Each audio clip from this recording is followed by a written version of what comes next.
ছোট বড় দাওয়াত বা ঈদ আয়োজনে পোলাও কোরমার সঙ্গে একটা কাবাব না থাকলে মেনুটা ঠিক যেন পরিপূর্ণ হয় না, তাই না? আসসালামু আলাইকুম দর্শক, ঈদ স্পেশাল আজকের পর্বে তাই আপনাদেরকে খুব সহজে এবং ঝটপট তৈরি করা যায় এমন একটা কাবাব বানিয়ে দেখাবো। তৈরি করছি টার্কিশ কোফতে। এটা বানানো কিন্তু খুবই সহজ আর খেতে ভীষণ মজার। আশা করছি আমার আজকের এই রেসিপিটা আপনাদের পছন্দ হবে। আজকে আমি বিফ দিয়ে এই কোফতে বানাবো, আপনারা চাইলে চিকেন অথবা মাটন দিয়েও বানাতে পারেন। চলুন তাহলে শুরু করা যাক।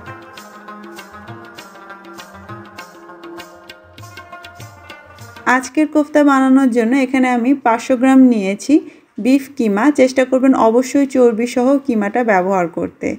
একটা নিয়েছি পাপরিকা, লাল ক্যাপসিকামও নেওয়া যাবে। মাঝারি সাইজের একটা পেঁয়াজ নিয়েছি, 3 কোয়া নিয়েছি রসুন এবং ঝাল করার জন্য 2টো দেশি কাঁচামরিচ নিয়েছি। এটা আপনারা নিজেদের স্বাদ মতো নিতে পারবেন। 1 মুঠো আছে ধনেপাতা এবং 1 টুকরো লেবু নিয়েছি। এবারে একটা ব্লেন্ডার, ফুড প্রসেসর অথবা চপারের মধ্যে এই সমস্ত কিছু একটু ভালোভাবে চপ করে নিতে হবে। আমি প্রথমে ধনেপাতা, কাঁচামরিচ, পেঁয়াজ, রসুন এবং পাপরিকা দিয়ে দিলাম। পাপরিকার পেঁয়াজটাকে একটু ছোট করে কেটে দিয়েছি, তাহলে এটা ভালো মতো ঘুরতে পারবে। একদম মিহি করে এটাকে চপ করব। যদি আপনারা চপারে না করতে চান তাহলে ছুরি দিয়ে এইভাবে মিহি করে কেটে নিতে পারেন অথবা গ্রেট করে নিলেও হবে। তারপর কিমার সঙ্গে হাত দিয়ে ভালোভাবে চটকে মেখে নেবেন। আমি চপার দিয়ে এইভাবে মিহি করে চপ করলাম। এবারে এর মধ্যে অর্ধেক পরিমাণ দিয়ে দিচ্ছি সেই কিমা। যদি আপনি কিমা না ইউজ করেন সেক্ষেত্রে চর্বি সহ সলিড কিছু মাংস ছোট ছোট টুকরো করে একসঙ্গে এইভাবে চপ করে নিলেও কিন্তু হবে।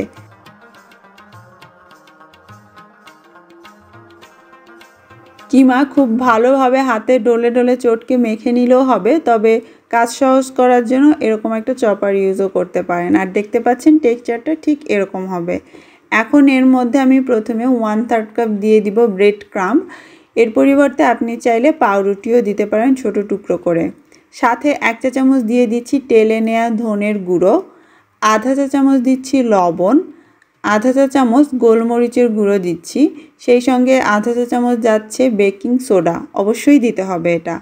সাথে দিয়ে দিচ্ছি 1 চা চামচ আদা রসুন বাটা এবং দিয়ে দিচ্ছি লেবুর রস প্রায় 1 টেবিল চামচের মতো। বেকিং সোডা এবং লেবুর রস দুটো মিলে এই মিশ্রণটাকে ভেতর থেকে বেশ ফ্লেকি করে দিবে, যার কারণে আমাদের কাবাবটা খেতে অনেক সফট আর ভেতরে জুসি হবে। তারপর আবারও সব কিছু একসঙ্গে ভালো করে আমরা একটু মিশিয়ে নিব। আমি আজকে এখানে যে চপার মেশিনটা ব্যবহার করছি এর জাগটা ছোট হওয়ার কারণে পুরোটা কিমা একবারে দিতে পারিনি, 2 বারে করছি। প্রথমবারে মশলা সহ করেছি, পরের বারে কিমাটা বাকি যেটুকুন ব্রেড ক্রাম্ব ছিল তার সঙ্গে দিয়ে আবারও পিষে নিয়েছি। আপনাদেরটা যদি বড় জাগের হয় তাহলে একবারে করে নিলেই হবে। এখন এই দুটোকে আমি একসঙ্গে মিশিয়ে নিব এবং এর সঙ্গে আমি 1 টেবিল চামচ তেলও দিয়ে দিব। তেলের কারণেও কিন্তু আমাদের এই কাবাবটা ভেতর থেকে অনেক সফট হবে, আর তাছাড়া মাখানোর সময় হাতে চিপকেও যাবে না।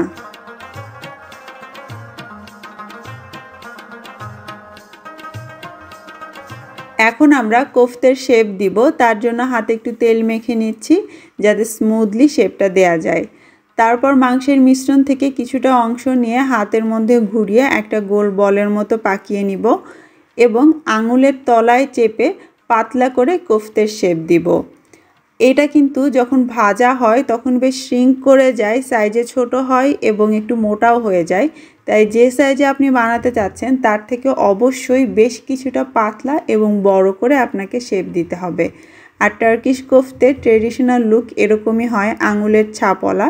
তো আমি চেষ্টা করেছি সেভাবে এটা বানাতে। টার্কিশ এই কোফতের আরেকটা সুবিধা হচ্ছে আপনি চাইলে ঈদের আগের দিন রাতে বানিয়ে শেপ করে ফ্রিজের নর্মাল চেম্বারে ভালোভাবে ঢেকে রেখে দিতে পারেন। ঈদের দিন সারাদিন যখন যেমন দরকার ভেজে নিলেই হলো। চাইলে কিন্তু ফ্রোজেনও করা যাবে। আর এটা ভাজতে অনেক বেশি তেলের দরকার হয় না।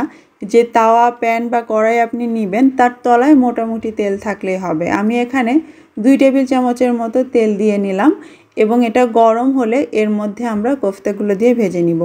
ফ্রিজের নর্মাল চেম্বার থেকে সরাসরি বের করে আমি গরম প্যানের মধ্যে এখন এই কোফতাগুলো বসিয়ে দিচ্ছি।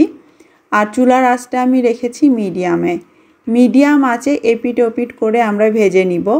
আর যেহেতু আমরা চর্বি সহ কিমাটা ব্যবহার করেছিলাম, তাই ভাজার সময় এর ভেতর থেকে তেল রিলিজ হবে, তাই বেশি তেল আসলে লাগে না। উল্টে পাল্টে হালকা পোড়া পোড়া হওয়া পর্যন্ত আমাদেরকে ভেজে নিতে হবে। যেহেতু কিমা তার উপরে আবার পেস্ট করা হয়েছে একবার, তাই 5-6 মিনিটের মধ্যেই দেখবেন আপনার কাবাব রেডি হয়ে গিয়েছে।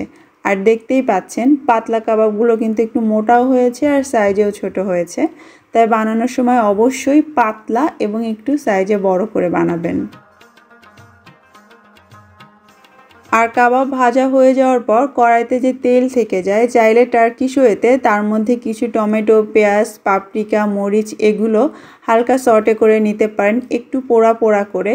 এটা কাবাবের সঙ্গে খেতেও যেমন মজা লাগে, তেমনি প্লেট সাজাতেও কিন্তু ভীষণ কাজে আসে।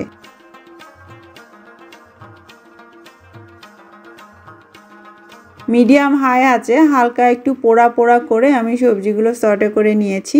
এখন একটা সার্ভিং ডিশে ঢেলে নিচ্ছি। আমি খুবই সহজভাবে এটাকে সাজিয়ে দেখাচ্ছি, আপনারা চাইলে আরও সুন্দর করে লেটুস পাতা দিয়েও সাজাতে পারেন। দেখলেন তো কত সহজেই তৈরি হয়ে গেল টার্কিশ কোফতে বা বাংলায় কোফতা কাবাব। আশা করছি আপনাদের ভালো লেগেছে। ঈদে ট্রাই করে দেখবেন। ভেতরটা কিন্তু খুবই সফট আর জুসি হয় খেতে। চাইলে এমনিও খাওয়া যায়, আবার পোলাওয়ের সঙ্গেও সার্ভ করতে পারেন।